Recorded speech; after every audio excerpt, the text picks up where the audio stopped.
Tu vas te faire opérer du dos ou tu traverses un traitement médical et tu as des questions, mais tu n'oses pas les poser. Peut-être que tu te dis je ne veux pas déranger ou bien ils n'ont pas le temps, ma question est bête. Ou encore je vais passer pour quelqu'un de fragile, je vais me mettre à pleurer et c'est gênant.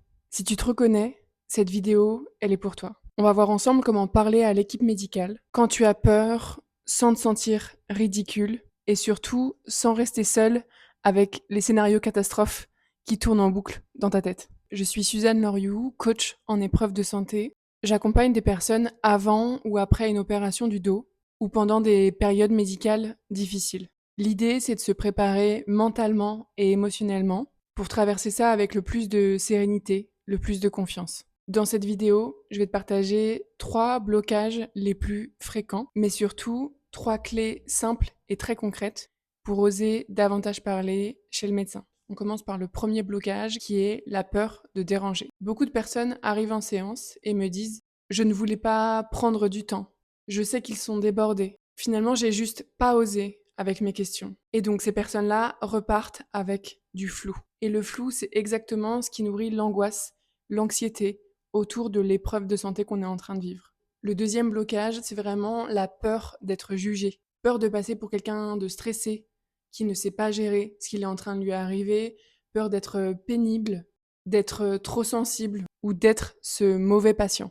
Du coup, tu te tais, tu souris, tu dis ok, ok. Mais le problème, c'est que tu rentres chez toi avec 10 000 questions. Et le troisième blocage, c'est un blocage qui me parle énormément, c'est la peur de pleurer ou de perdre le contrôle, par exemple, devant l'équipe médicale. C'est quelque chose que moi, personnellement, j'ai énormément ressenti. Je suis quelqu'un de déjà très sensible, avec la larme qui coule assez rapidement. Et c'était une de mes plus grandes peurs quand j'étais en discussion, dans les échanges avec l'équipe médicale, quand il s'agissait de mon dos ou de l'opération. Des phrases que je pouvais me dire dans ma tête et peut-être que ça va résonner aussi à l'intérieur de vous. C'était du genre, mais en fait, si je commence à parler, c'est sûr que je vais m'effondrer. Ou je veux pas craquer devant eux.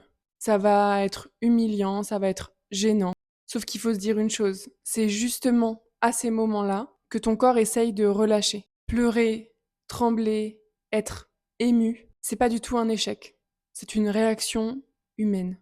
Donc déjà, si tu te reconnais dans ces blocages-là, tu n'es absolument pas bizarre. Tu es juste en train de traverser un truc très important pour toi qui met ton avenir en jeu avec un système nerveux qui est constamment en alerte. Passons maintenant aux solutions, aux clés que tu vas pouvoir utiliser sur ce sujet-là. Il est là le cœur de la vidéo. Parce que finalement, c'est pour avoir tout ça que tu es venu regarder cette vidéo. La première clé déjà que je peux te donner, c'est de préparer absolument tes questions en avance. Parce que quand tu es face au chirurgien, face à l'anesthésiste, ton cerveau, il peut très facilement passer en mode figé. Du style, tu en viens à tout oublier. Et tu te rappelles les questions qu'une fois dans la voiture, après le rendez-vous. Donc très simple, tu vas prendre une feuille et tu vas écrire 3 listes. La première, ce que j'ai compris. La deuxième, ce que je n'ai pas compris. Et la troisième, ce que je n'ose pas demander. À l'intérieur, tu vas mettre tous les sujets, toutes les questions que tu as en tête. Et avec ça, tu vas choisir 2 ou 3 questions prioritaires. Pas 15, 2 ou 3. Et déjà ça, tu vas le voir, ça change tout. Tu arrives au rendez-vous avec une structure, pas juste avec de l'angoisse. Et petit conseil en plus, si tu as peur d'oublier, ce que moi je faisais et qui débloque toute la suite du rendez-vous, c'est que dès le début, quand j'étais face au médecin, je disais une toute petite phrase. J'ai noté mes questions sur un papier, je les garde ici et je vous les lirai après. Comme ça, je suis sûre de ne rien oublier. C'est simple, le médecin en face de toi est au courant, donc il peut aussi te relancer pendant la consultation. Et surtout, ça te sécurise, le mental et le corps. La deuxième clé, c'est d'utiliser des phrases les plus simples possibles, toutes prêtes. Parce que quand on a peur, on a parfois du mal à trouver ces mots. Donc je te donne quelques petites phrases comme ça que tu peux reprendre telles quelles. Je suis assez anxieux à propos de cette opération. Est-ce que je peux vous poser 2 questions? Ou ça peut être, j'ai une question qui me semble peut-être bête, mais elle me stresse depuis plusieurs jours. Moi, j'utilisais aussi beaucoup cette phrase-là. Je crois que je n'ai pas bien compris cette partie. Est-ce que vous pouvez me la réexpliquer simplement? Ou ça peut être, j'ai confiance en vous, mais en même temps, j'ai très peur. Il y a aussi ces 2 petites questions toutes simples que j'aime beaucoup. Qu'est-ce qui est normal de ressentir après? Et qu'est-ce qui doit m'alerter? Tu vois, ce sont des questions qui sont hyper simples, mais qui ouvrent littéralement un espace de discussion, un espace d'échange. Elle te permet de dire ta peur sans partir dans un long discours.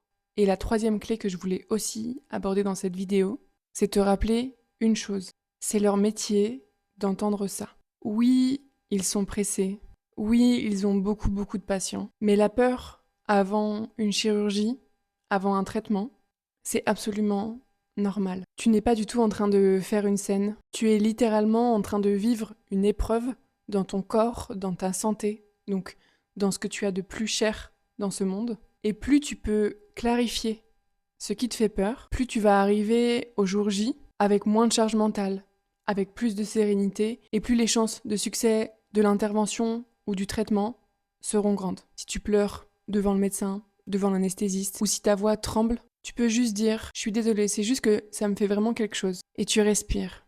Ici, la clé, c'est vraiment de revenir à la base de ce que tu es, à la respiration, à cet outil le plus simple et en même temps le plus puissant, accessible 24 heures sur 24, 7 jours sur 7, juste pour toi. Tu n'as pas besoin de t'excuser pendant 3 minutes. Encore une fois, tu es juste humain.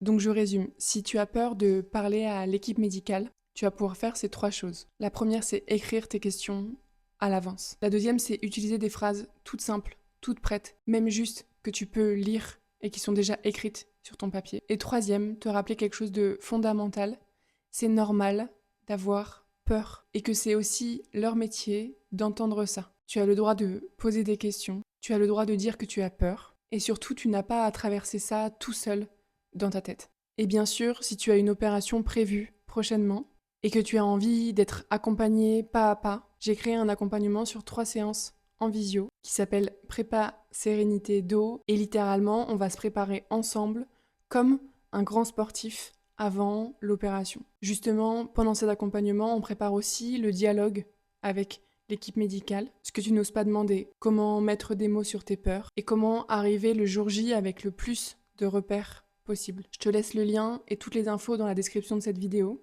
Et bien sûr, si ce n'est pas encore déjà fait, tu peux t'abonner à cette chaîne pour recevoir toutes les vidéos dès leur sortie, mais aussi partager cette vidéo directement à quelqu'un que ça pourrait soutenir et qui n'ose peut-être pas parler librement, pas poser des questions par rapport à son épreuve de santé et son opération. Prends soin de toi, vraiment, et je te dis à très vite.